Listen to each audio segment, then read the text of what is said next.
की अनुमति से राष्ट्रीय राजधानी क्षेत्र दिल्ली सरकार से संबंधित भारत के नियंत्रक एवं महालेखा परीक्षक का दिल्ली में शराब के विनियम और आपूर्ति पर निष्पादन लेखा परीक्षा प्रतिवेदन वर्ष 2024 का प्रतिवेदन संख्या नंबर 1 की प्रतियां सदन पटल पर प्रस्तुत करती हूं।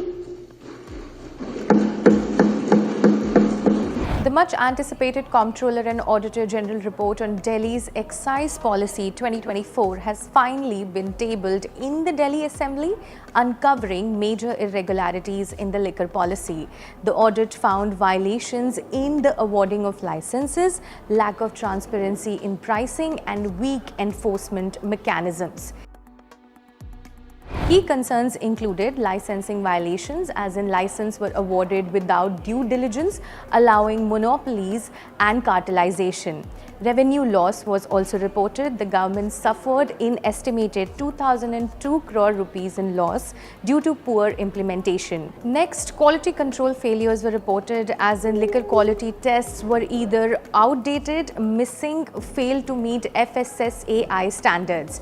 Regulatory weaknesses were also reported. The Excise Intelligence Bureau failed to prevent liquor smuggling, and enforcement actions were inconsistent.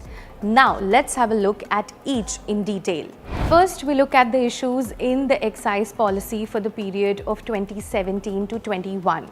First, there were violations in award of licenses. The report read, and I quote, "Audit observed that the department could not ensure the implementation of Rule 35 of Delhi Excise Rules 2010, which prohibits issue of multiple licenses of different category, wholesaler, retailer, HCR, etc.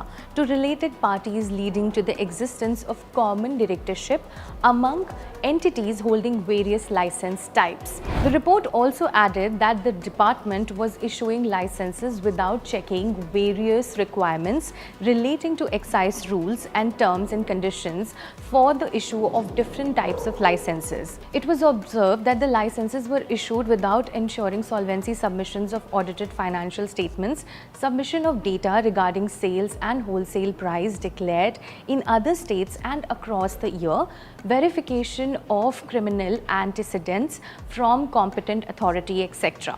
Next, the report pointed out that the lack of transparency in pricing of IMFL pricing of liquor was important to ensure optimal excise revenue collection. The Excise Department allowed discretion to L1 licensee, manufacturer and wholesalers to declare its ex-distillery price EDP for liquor priced above a certain level. All the price components after manufacture, including profit of manufacturer, were added thereafter. The report observed, and I quote, "Audit observed varying EDP in various states for liquor supplied by same manufacturer unit. Further, this discretion allowed L1 licensee to manipulate prices of liquor to its own advantage through increase in EDP. Analysis of pricing and sale of a few brands revealed that discretionary EDP led to decline in sales and consequent loss in excise revenue." Next, the report focused on inadequate quality control. The report said that ensuring that liquor supplied in Delhi conforms to prescribed quality standards is the responsibility of the Excise Department. It pointed out that the number of instances where test reports were not compliant with BIS specifications and the Excise Department issued licenses despite major shortcomings. Important test reports of water quality, harmful ingredients, heavy metal, methyl alcohol, microbiological test reports, etc. were not submitted for various brands. It also pointed out that some of the licenses submitted were not from NABL accredited lab as per the requirement of Food Safety and Standards Authority of India Act. Deficient test certificate was also noticed during scrutiny of test checked reports.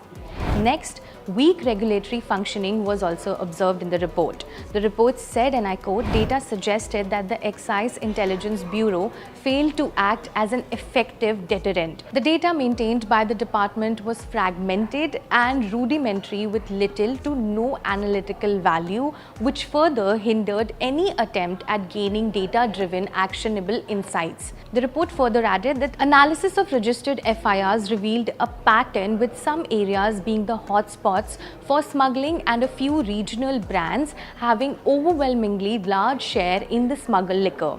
The report also observed, and I quote, apart from its role as a deterrent, enforcement is supposed to penalize existing licensees for violations of Delhi Excise Act rules, etc. Various critical weaknesses were noticed which hampered the ability of the department to either penalize violation appropriately or act as sufficient deterrent against further violations. The actual raids were discretionary and fragmented in the absence of any standard operating procedure. It also added that lapses were observed at each stage of the enforcement process, ranging from incorrect inspection reports to deficient show cause notices. Lastly, the report said that the department's inability to ensure sale of all the liquor through scanning led to adoption of stock reconciliation post-sale monthly stock reconciliation MSR gap, which was outside the scope of contract agreement. This reconciliation procedure introduced various anomalies in the sales data and undermined inventory tracking, data accuracy, regulatory effectiveness, and also increased the risk of non-duty paid liquor being circulated through use of duplicate barcodes. Next, we come to issues in the new excise policy, that is 2021 to 22. In this policy, the report pointed out at infirmities in formation of excise policy. Further, it stated issues in implementation of excise policy. It said, and I quote, while some retailers retained licenses till the expiry of the policy period, some surrendered the same before the policy period was over. As retail licenses were limited in numbers, it caused disruption in supply because the policy did not contain any provision requiring the licenses to give advance notice before surrendering the license. Further, there was a revenue loss of approximately 890 crore rupees to the government as it did not retender the surrendered retail licenses.